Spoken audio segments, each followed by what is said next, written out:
Hi, everyone. Welcome to On a Water Break. This is the podcast where we talk about everything you and your friends are talking about at rehearsal here on a water break.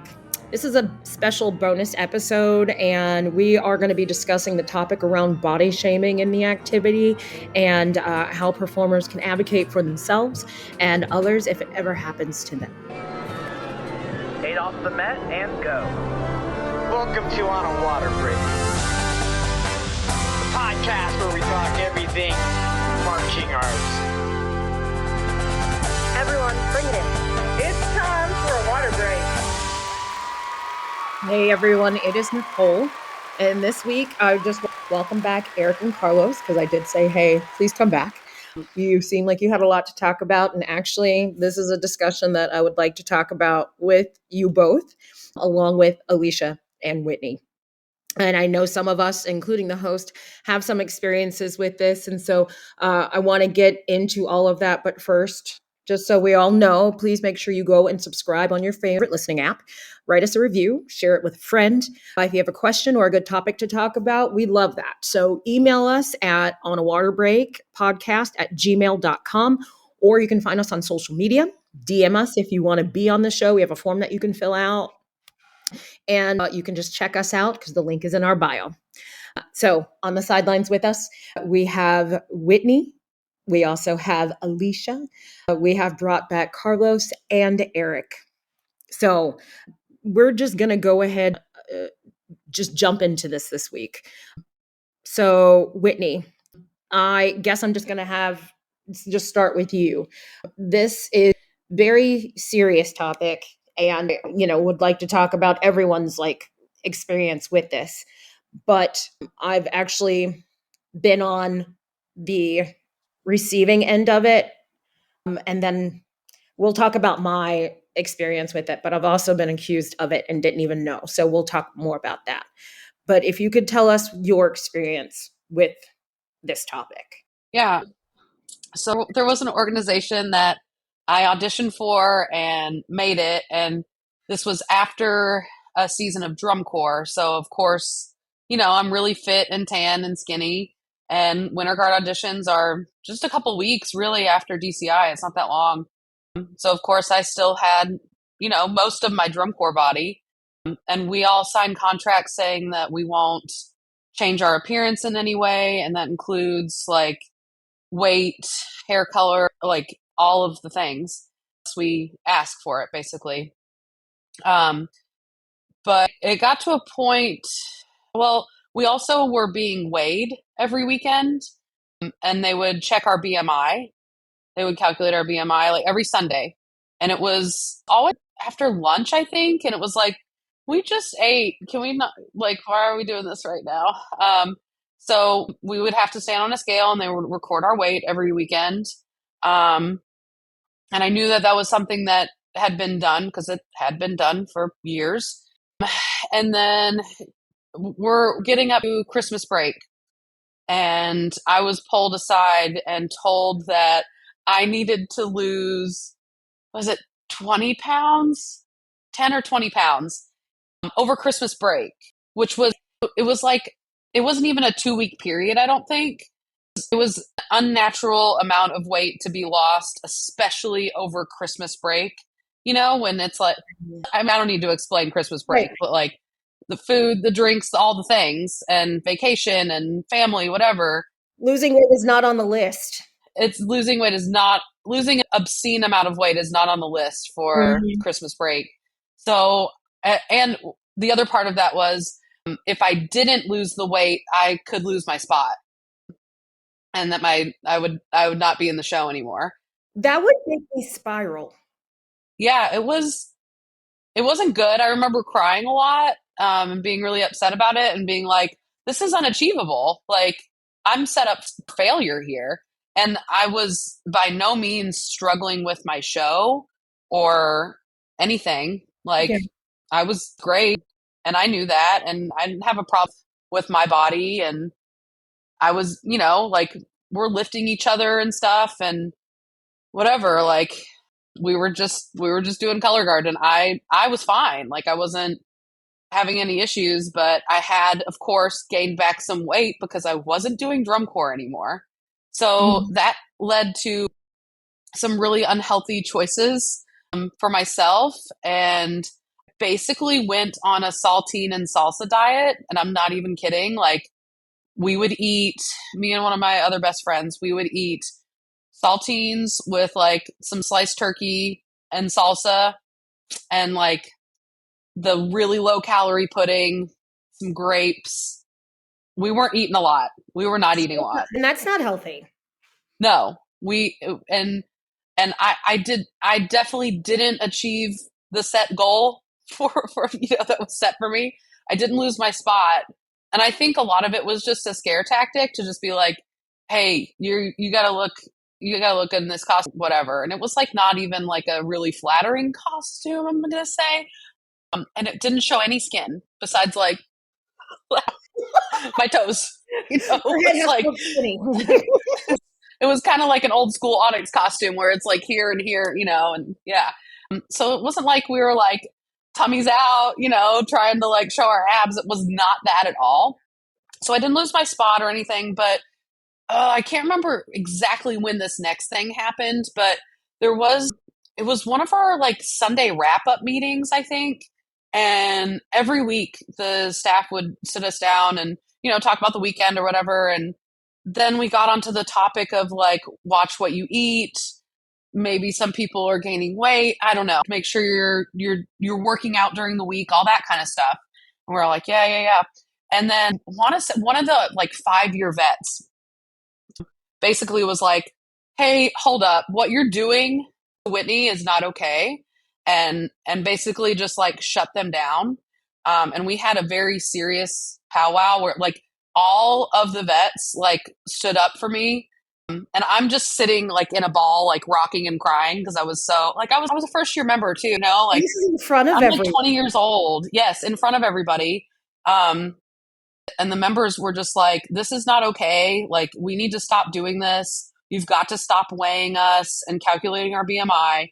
If you took us in August and you knew that we had just come back from drum corps, then like our body, and if we're getting through our show, then that's it. Like you got to accept it. If we're okay, then you've got to be okay. And one of the staff members, and I quote, said, if you're not comfortable doing your show naked, you're not fit enough. And I was like, I will take my clothes off right here and do a run through for you. I do not care. That has like the fact that I'm like toned or not, or I've got a little bit of a belly, or inside of my thighs jiggle, or my boobs move, like that has no bearing on me being able to get through my show or still being fierce. Like the whole thing that doesn't have anything to do with my confidence. I'm a confident person, so if you want, and I also like, I don't like clothes. So if you want me to take off my clothes and do a run through, like I'll do it. I don't care. Those are separate things. Like I would prefer to do a naked run through. So if you want me to do it, I'll do it right now. Like, let's go. Yeah.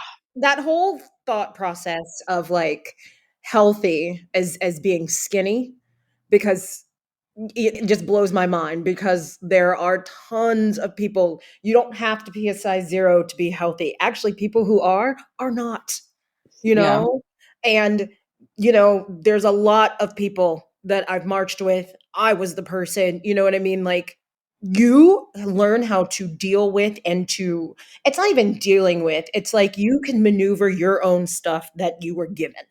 You know what I mean? And the fact that someone else can look at you who has no idea what you do with your body, whatever, and they're going to be like, well, you don't look the type. It's just like, you want me as strong as I am right now. You wanted me like this when I auditioned. Why can't I do this now? So that blows my mind. Yeah, it was an experience. And then after that, they stopped weighing us, and I think they still do not do that. Pretty sure they don't do that. But it was an experience for sure. And then come to find out, like years later, I was propped up on a pedestal for that happening, and that happening to me. That like I have people that have been like, oh, well, that was a huge thing. That was like monumental. Like people know who you are because of all of that went down. And I was like, okay, like I just was trying to be good. I don't know. Just wanted to be in a good color guard and do good color guard things, I you guess know? one of my questions that I have to ask about that, because I just think that there's nothing professional about it, but like bring that kind of thing up in a room full of people. And you know what I mean, like not having, I don't even know if it's decency. I don't know what the right word would be for it. And y'all can jump in anytime too. But like to not have a conversation in private, you know what I mean? Even in private, like they're just going to, hey, everyone should know about this. When it's no one's, well, I don't care. It's no one's damn business but your own. You know, you can make it, like you said, you can make it through your show and perform your show, like probably better than some people who are not, you know what I mean, who are half the size. But what does that matter? You know what I mean? Especially for an organization that like we pay to be there. We audition and we pay to be there. I understand if you know we're Victoria's Secret supermodel, but even then that's a whole, you know, whatever. But like we're paying to be here. We're paying to be educated. And that is not sound education behavior. Right. And Yeah. wow, I'm glad that they did. Well, I'm surprised that like when all that started, because I mean, that would make me uncomfortable. That, I mean, to know that at the end of every weekend, I have to step on a scale. I never got that. I mean, of course, we all had to, I'm sure with the different color guards everybody else was in, we had to sign the contract. The way you look, like your hair color, and don't go drastically from really long hair to really short hair because that's not why you got casted. That kind of thing. That was never something I would think that, I would say that's probably the utmost of everything for everyone. But To me, Alicia, it's just a little confusing sometimes signing that contract, um, because it's like, well, did I have to bring in a headshot too? Should I have? Like, is this that kind of audition? And then what is the choreography for? What is the skills based audition for then? It, we're here as performers. I understand that. Wow, like the Rockettes are casting a specific mold and whatnot. Is that what we're doing? Is that what we're aiming for? Is that acceptable within our community to have a specific mold that you're looking for? Or is it everyone's welcome here? We're just looking for who can toss and catch really good, you know? Because at the I end of the think day, color guard is about like, tossing and catching and stuff, and everything else is bonus to me. Um, but yeah. I think also like if you're looking for something specific, don't beat around it. Put it in your audition announcement.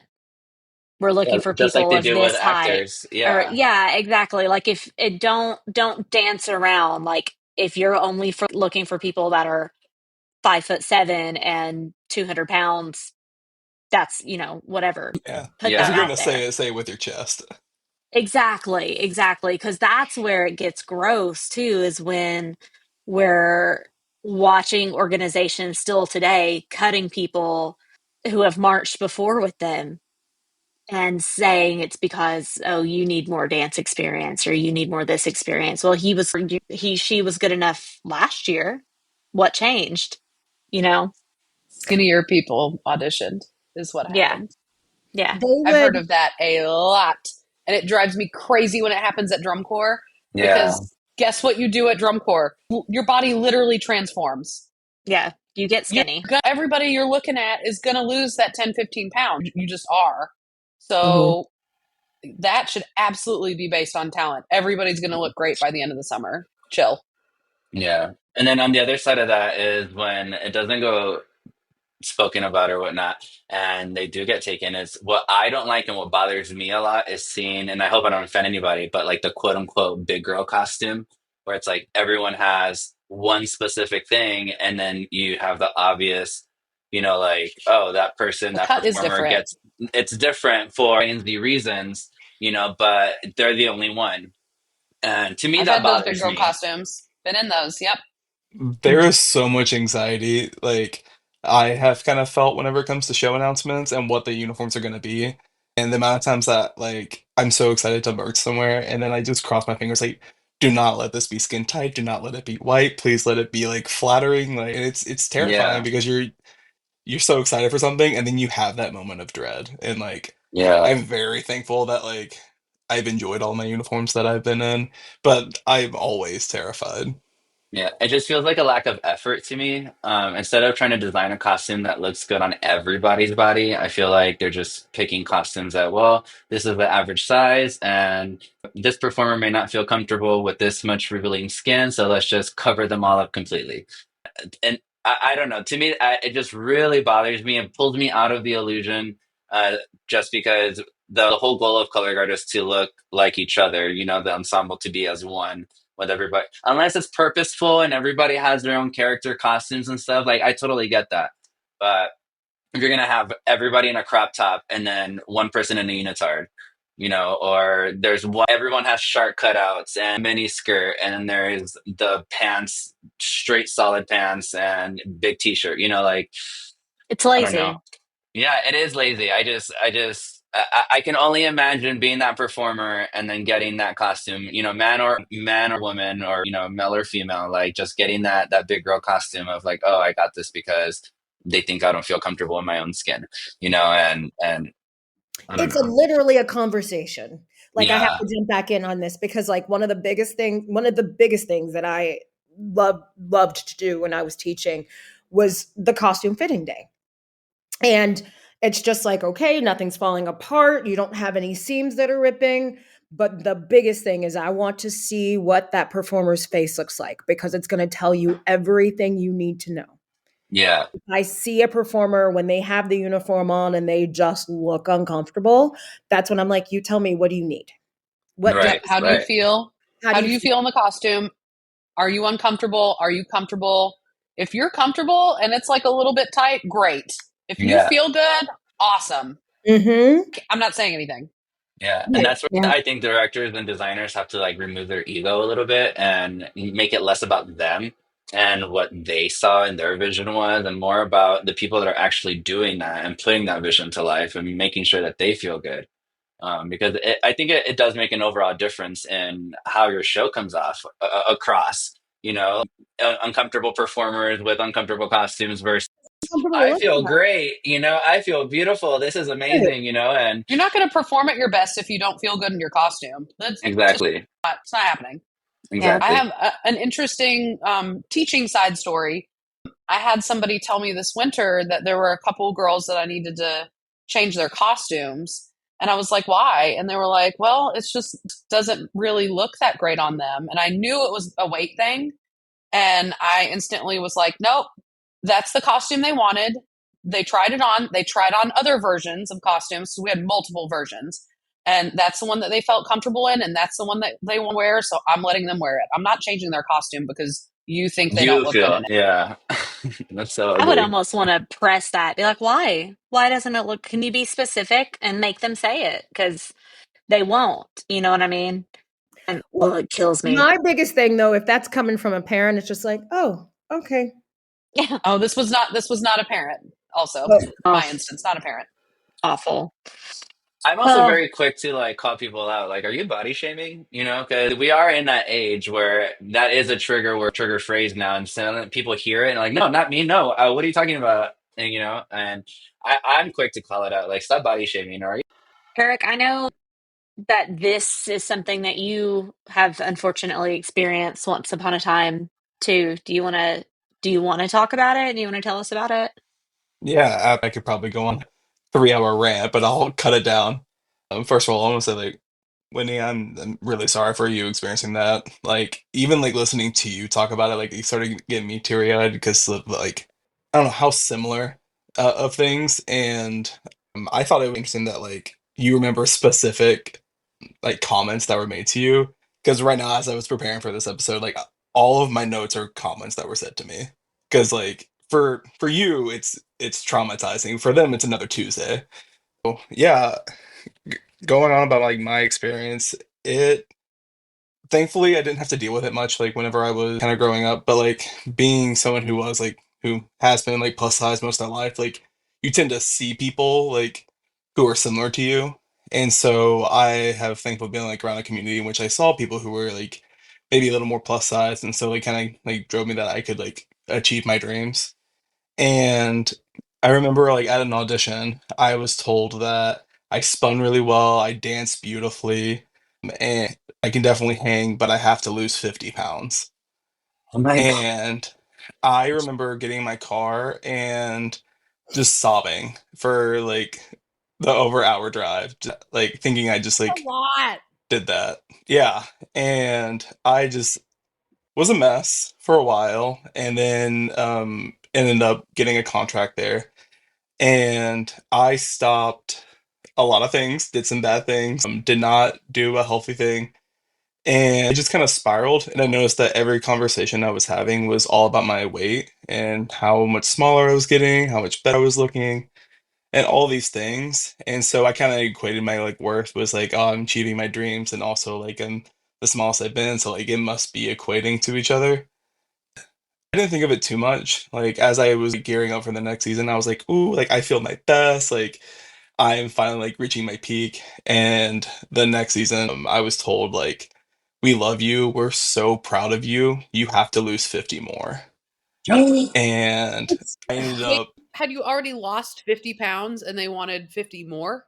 I ended up losing 60 in the year, and I ended up not being not marching there the next year, and it sent me to a full spiral, and it really, really messed with me. I thought I was kind of done, and it's weird. Like people, like I'm sure, like these people who said these things to me, like don't even remember saying this, but like it is so ingrained in me, and I think about it consistently. It sucks. Like it definitely like makes me think about it even more. And there was even a moment where we were when I was marching somewhere else where we were doing a lift, and two things I do all the time: lifts and bomb tosses. That's like my color guard career. And so I was partnered with this girl who she was also a little bit on the plus size, and she was a little nervous about me lifting her. I was like, I got you. Like this is so easy to me. So like lifted like higher than 90% of the people there. Like this is fine. Like Mm. I'm getting her comfortable with it. Like she was more used to being like a base or a lifter. And so I was just getting comfortable, like we're doing reps on reps on reps, until she felt comfortable with it. And then someone had said, make sure that you guys know how you do this and do it the best because you're both on the edge of the floor. And we just kind of stopped and looked at each other. We're like, what do you mean? Like, what do you mean by that? Say I it. think we don't need to say it again. And we think about it all the time. And like now, like with me and her, it's just a joke. Like we're like, oh, we're on the edge of the floor. And it's just like those small things. It just kind of stuck with me. And I'm thankful to have had a marching experience in which was trying to get over the past that I had dealt with. And we were trying on our uniforms again after we finally got it after the initial weigh-in. And we realized that my uniform had to come in quite a bit. And I had made the comment that the director, I'll even say it, Stephanie Furness, had told me that I had lost. I was like, "Oh, you've lost quite a bit of weight. Oh, we need to pull it in." I was like, "Yeah, thanks, but like, it's not as much as like I should be doing. I should have lost more, and I'm sorry." And she pulled me aside, and we had long, long talk, and it was stern. Like, I love her. She's the most caring person, and she was like, you're doing everything you need to do. It does not matter about like your weight. You can do this regardless of the weight you lose. But if you ever start doing that crap that you were doing before, you will be out of my team. Because in that moment, I realized that not every director is the same, or every designer, every cast, or not cast, but like staff member is the same in that viewpoint. Like she was looking out for me, and it really And changed my viewpoint because I'd never Just to been told. clarify, that was at a new organization, right? Yes, yeah, Okay, that was just at a making new sure. organization, yeah, and it just was I just had never been told that before, and how yeah, did that make I you feel like when she did say that? Because coming oh, from I where you sobbed. came from. I sobbed, like, because I just felt so validated, and I already have enough to worry about my show Yeah, yeah. and not the calories that I'm consuming, and I don't know. I needed it, and especially what all I was going through, I really, really needed it, and I'll always praise her for doing that. It meant the world to me, and I don't know, just like ever since all that stuff, it kind of made me think like like everyone should be more mindful of what they say because even it's like it may not mean the most to you, but you could be six, Everything. 7, 8, 9, 10 years, 15 years down the line, but we're gonna remember that quote that you said to me, and it's gonna really like stick there forever. Mm-hmm. It Yeah, There made was. me think it made me think of that kind of, I don't know, fable or not fable, but story that we hear, for example, of squeezing the tube out of the toothpaste or the toothpaste out of the tube and then trying to put it all back in. You know what I mean? Or wrinkling the piece of paper and then trying to smooth it back out again. Like those wrinkles are never going to go away. And while that director did that smoothing for you and she tried, like the damage is done. And we're in positions to either do damage or take care of our student.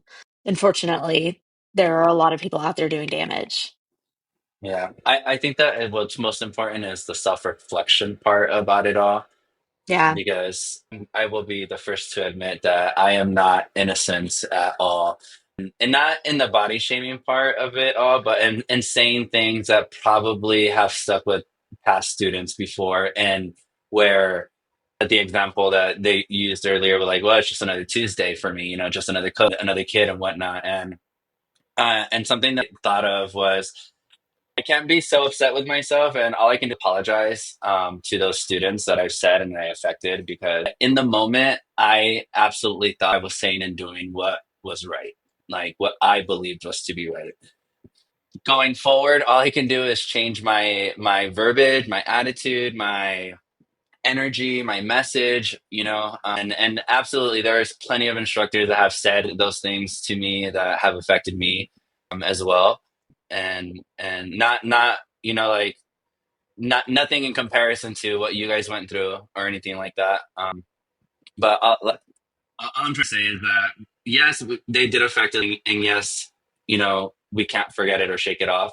But we also have to remember too that they too also probably thought that they were doing the right thing at that time in the moment.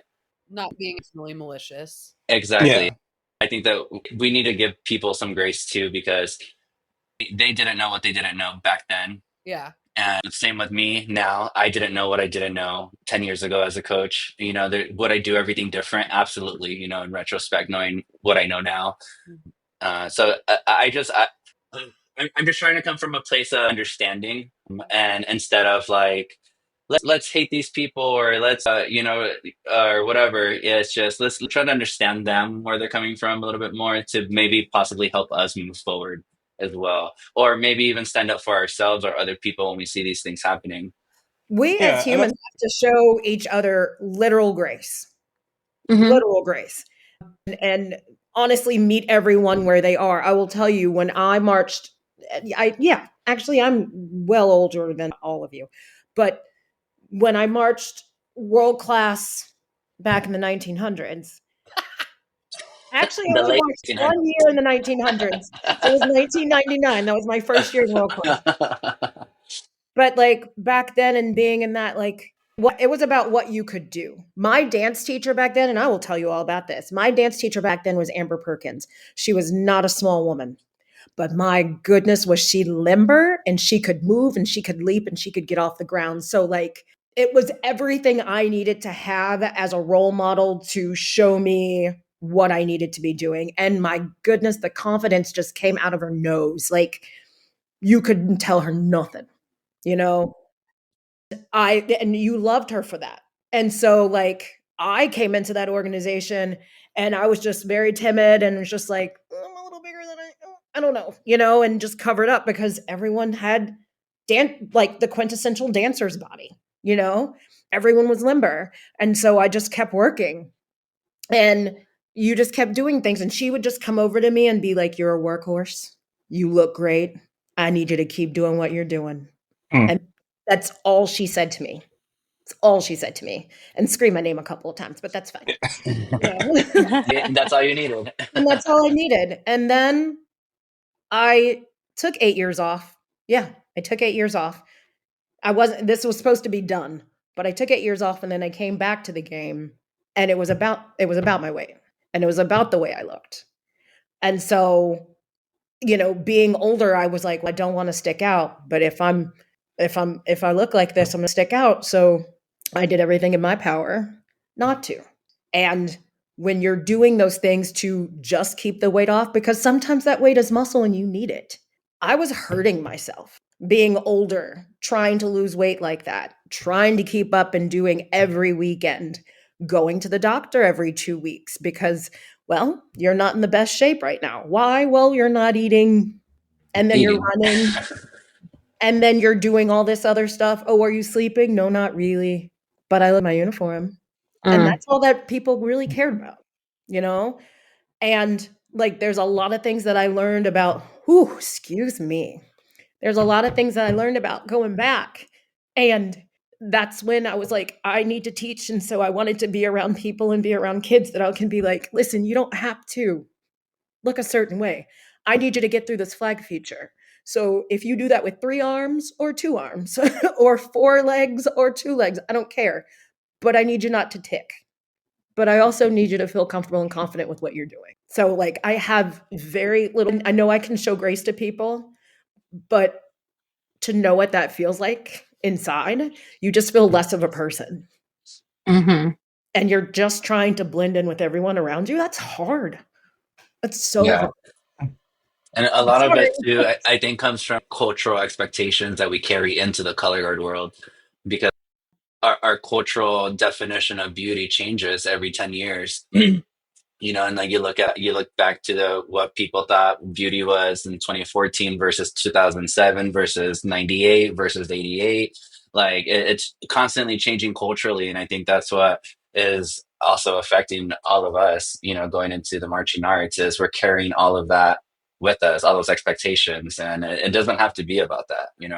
I'm so sorry you went through that, Nicole. That's not. Yeah. I mean, I'm good at masking. Yeah. So I masked a whole season long.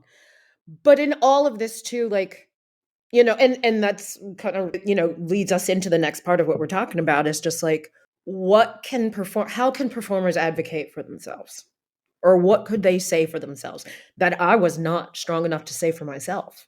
I think Carlos, kind of like you hit the nail on the head earlier when you said like we're in a time now where you can just say, "Are you body shaming?" And we're very much in an era that like you can call it out, um, but it's not easy to do that for yourself. And I think it's really important that we all do what the people who had Whitney's back did and stand up. It makes me think of the in the airport, if it's like if you see something, say Say something, and something. that place, that's all I think about. Like if you see it or you hear it or you know of it happening, say Mhm. something and call it out. And like Eric said earlier, don't be afraid to say it with your chest, which is why I feel I'm a proponent of if it's happening today and we know about it, those organizations have to be talked to, and WGI needs to be told and step in. But I mean, but we talked about that earlier too. Like, is that their right to choose who they want on the floor based off of looks? Yeah. Is that their right? Or is this like ribbon everybody for showing up and we're gonna, you showed up, you're here. I guess my thing is like you can't regulate an organization off of like to who and what members are going to take. Like I think that all we can do is try to advocate for, hey, this is an inclusive activity. We are the misfits of the world, and that's why we did color guard. You know, misfits come in all shapes and sizes. Like, how are we now going to turn into an elite sport and then just start weeding out the poor and the fat? Like that doesn't make anybody feel good. Nailed it. With one of these things too, like I have to say big shout out to like the Stephanie Furnaces of the world that talk to Eric, you know what I mean? Or the Amber Perkins of the world that talk to me. Or I even like to think that sometimes I'm that person for someone else. Or I was at, when I was teaching. But also to those people who have those, because it goes both ways. Like, people can have insecurities about their body because they are either plus size or insecurities about their bodies because they can't gain weight, Yeah. because I've had both. And it's just like, hey, you've got to find that confidence in you somewhere. But also on the teaching side of this, like that's part of our job. You got to instill that confidence within them, support them to the point where you can see that confidence come out of them, because it's a performance thing. Honestly, when do you ever look at the floor and be like, oh, the size of that performance? I mean, No, it's like, it's either good or it's bad. I don't care what size it is, Yeah. So I think that's where it comes from for me. Like, and it's a conversation. It definitely is a conversation. Plus, you have to be able to like read the room or read your kids, read your performers. Like, you'll know if they look comfortable, if they look uncomfortable, but also talk to them. But I don't think it needs to be a whole thing too. Like, we were talking about this too, like show them grace. We are humans, show them grace. The conversation doesn't always need to just be with the performer. Sometimes the conversation needs to be with the person that's doing doing the shaman. Well, so like going forward, what do we do if we're in Eric's position where you show up to an organization to audition, not knowing that they have specific standards of body and beauty that they're looking for? What should a performer do if they find themselves in that environment or at that audition? I feel like you know your worth. You know your worth. If they know you, and I mean, honestly, being in a guard, and maybe I'm talking old stuff right now, but being in a guard is not just about your talent level, how well you can dance, but it's also your loyalty and how much you are willing to put in to get better. That's the kid I want, with that sticking power. I think if I auditioned for Eric and he looked at me and said, I mean, you can do this, you spin well, but you need to lose 50 pounds. I think my response, or the scripted version that I would say is, that's a shame that you see my worth as a performer and you see my skills, but you're looking at my body and deciding that I'm not good enough for you. And while that hurts, and I'm definitely going to have to talk to my therapist now, thank you. I don't know that I can perform for an organization that's going to put my body over my skills. So thank you, but no thank you.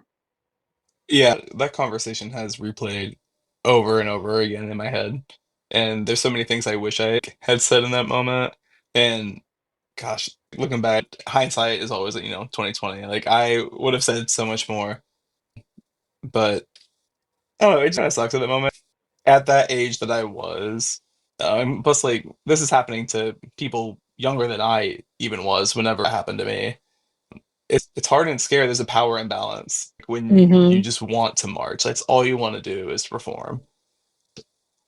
You're fearful of the repercussions of standing up to yourself, and I think that we need to stop being so afraid of the repercussions, because as much as we all love the activity, it's flags in the gym, and like you matter more as a person rather than like being tortured for like the next like 9 months of your life. Yeah. But what do you tell the performer that Yeah. finally built up the confidence and the courage to go to their dream audition and save the money, and they worked out the plan to move and do this and maybe fly there every weekend, and they have it all settled out with their work and their family and their dog, and everything's good. They just have to get to the audition, and they get to the audition and they have this experience about their weight.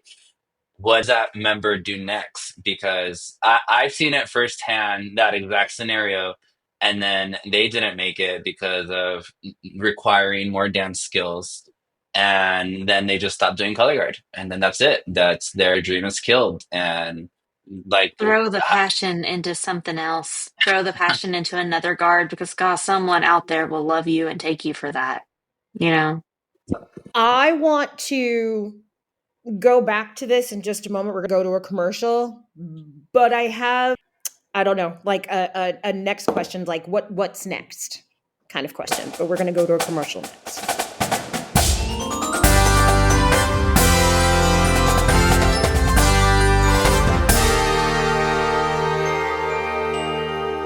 Celebrating its 25th anniversary, Guard Closet was founded as a consignment shop in 2000. Since then, it has grown to become your one-stop shop for the marching arts. Do you need consignment uniforms and flags for your color guard, marching band, or drumline? We have thousands of sets of consignments in stock and ready to ship. Do you need show design and custom choreography? Our designers have years of experience in the marching arts. Do you need to sell your items and clear out your storage areas? We take in more than 600 sets of consignments each year and return hundreds of thousands of dollars to our consigners for their sales. Do you need to have your students order shoes, gloves, and other equipment? We can set up a microsite for easy student ordering of a wide variety of items. Do you need custom costumes or flags? We can help get you great designs from our team through top vendors like Showday Designs. Have you listened to our podcast On a Water Break? Weekly episodes and bonus content keep you entertained and informed with what's going on in the marching arts. For over 25 years, Guard Closet has been here to help. Check us out at guardcloset.com or follow us on social media.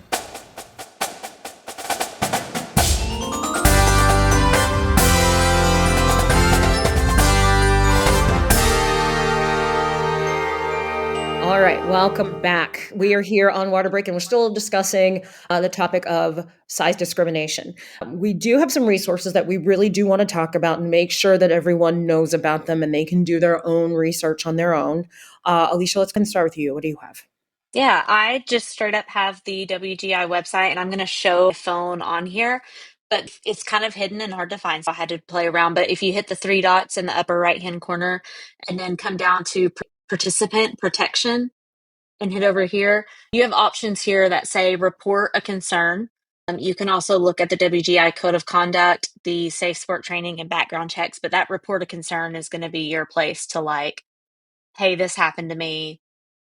There are definitely some participant resources on WGI's site, first and foremost. Does that take, like, if you file a complaint, does that go straight to Safe Sport or? I believe it goes to WGI's board. The other resource that I have is Melanin Mosaic. They're a performance ensemble, but it's led by Jared Light, and they do a lot of work within the mental health realm of things. So I know that down the road, this could be something that sticks with you. Obviously, we've had this conversation. This is not something that happens and you forget about it. You just kind of tuck it away for a while. And we would all like for the cycle to stop happening, even though, it's kind of still going on. But if it's happening to you too, and you just need someone to talk to about it, and that can be a resource to have, and they can point you in the right direction, then it's Melanin Mosaic Performance Ensemble. Thank you for that, Nicole. Just to answer Whitney's question, I'm reading right now on the participant protection reporting policy, which is also on that same page I shared. And it does say on here that it goes straight to a board at WGI that initiates an investigation and then carries it further to other channels such as law enforcement if it's something very serious. And they work on training and redirecting of the unit as well.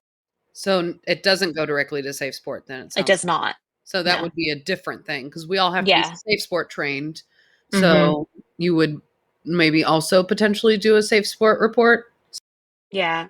This thing says on here that what's expected under the participant protection policy is that all performers are protected from harm. It does not specify what kind of harm. So keep that in mind when you're looking at this.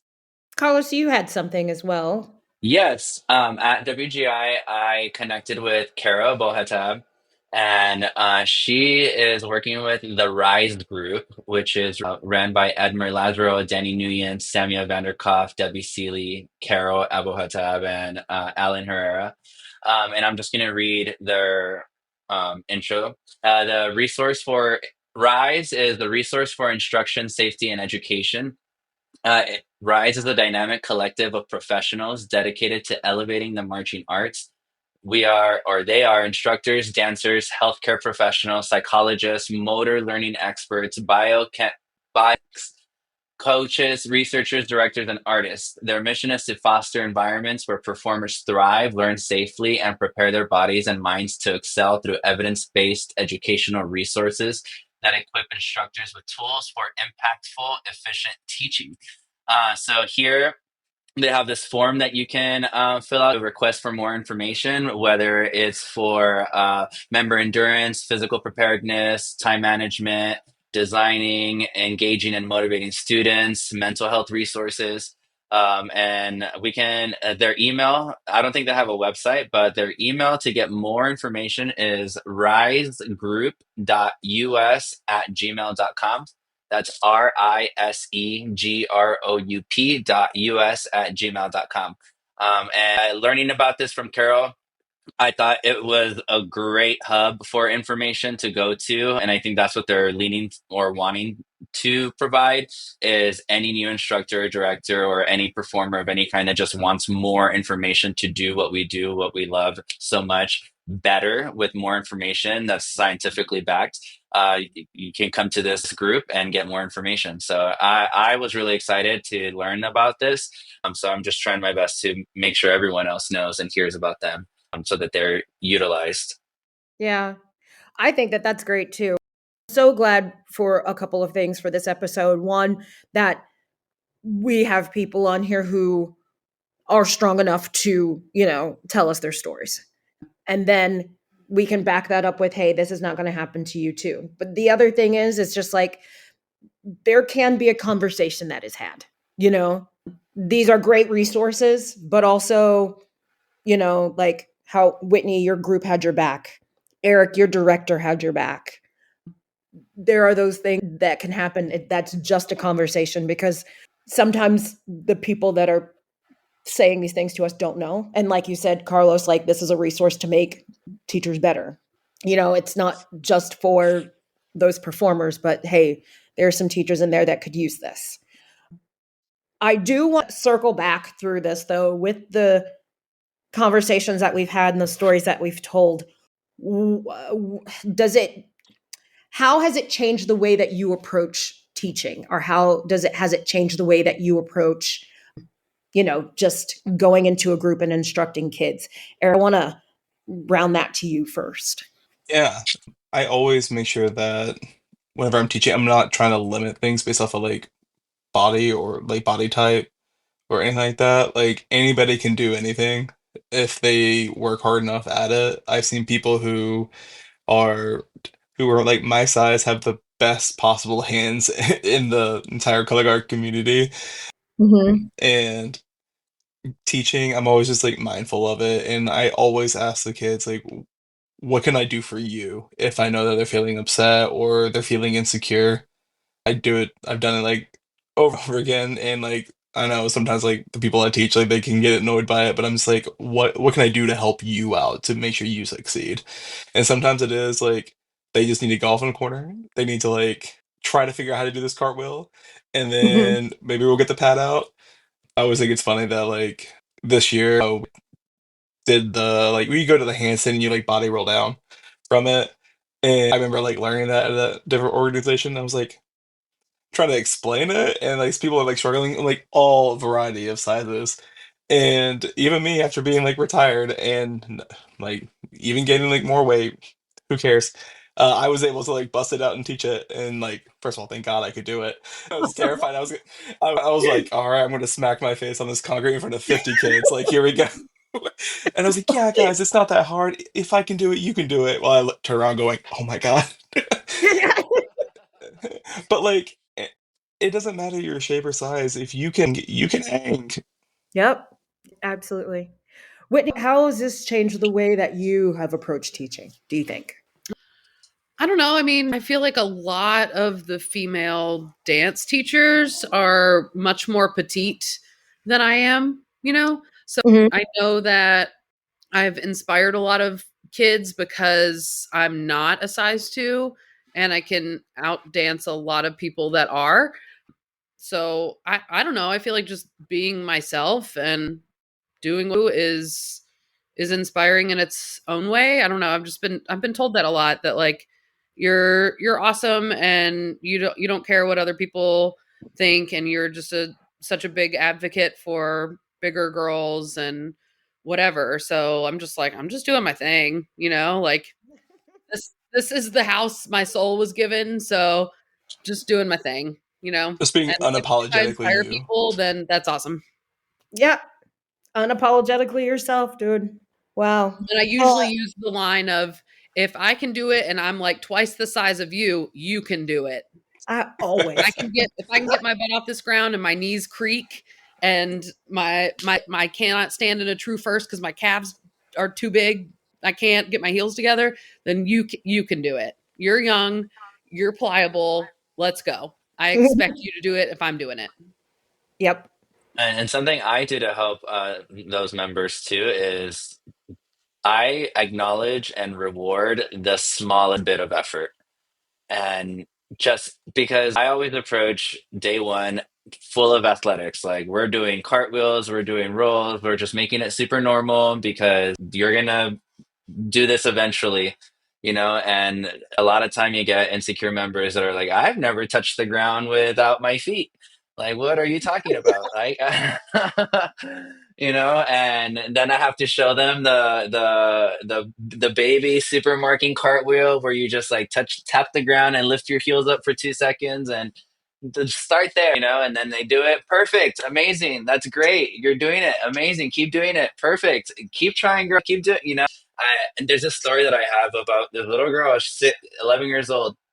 She learned how to do a one-handed cartwheel by the end of the season after falling every single day and tried and tried and tried. And not once did she cry or complain or give up. And then by the end of the season, she was doing one-handed cartwheels. It's so inspiring to see it. But leading and rewarding and recognizing the smallest bit of effort goes a long way, I've come to learn. Yeah. Alicia, what about you? I definitely tend to approach teaching in a very positive and a very fun way.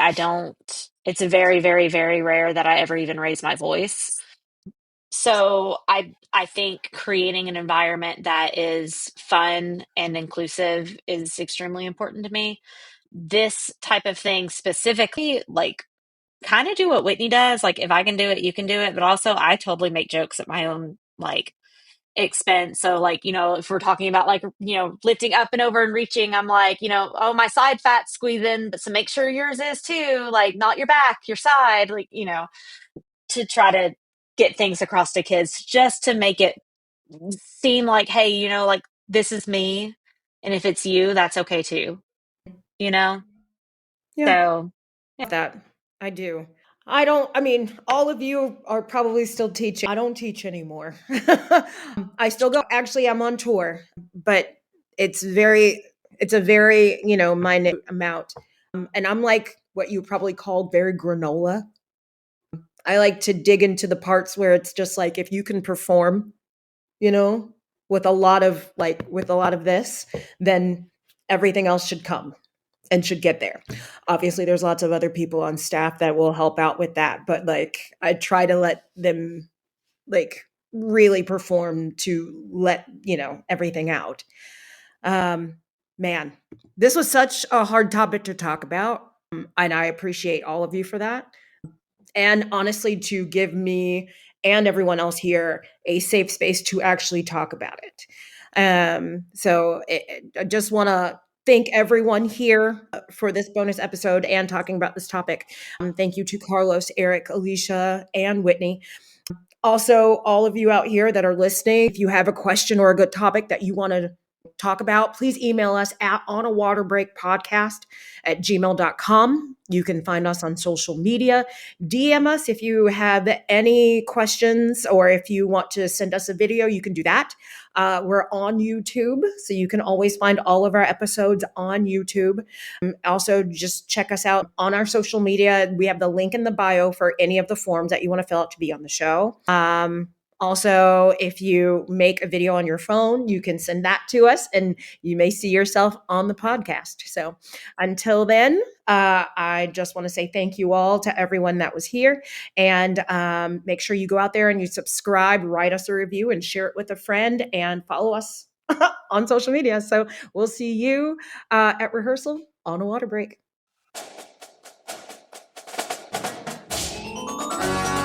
On a Water Break podcast was produced by Jeremy Williams and Christine Ream. The intro and outro music was produced by Josh Lyda. To learn more, visit lydamusic.com. And until next time, thanks for tuning in.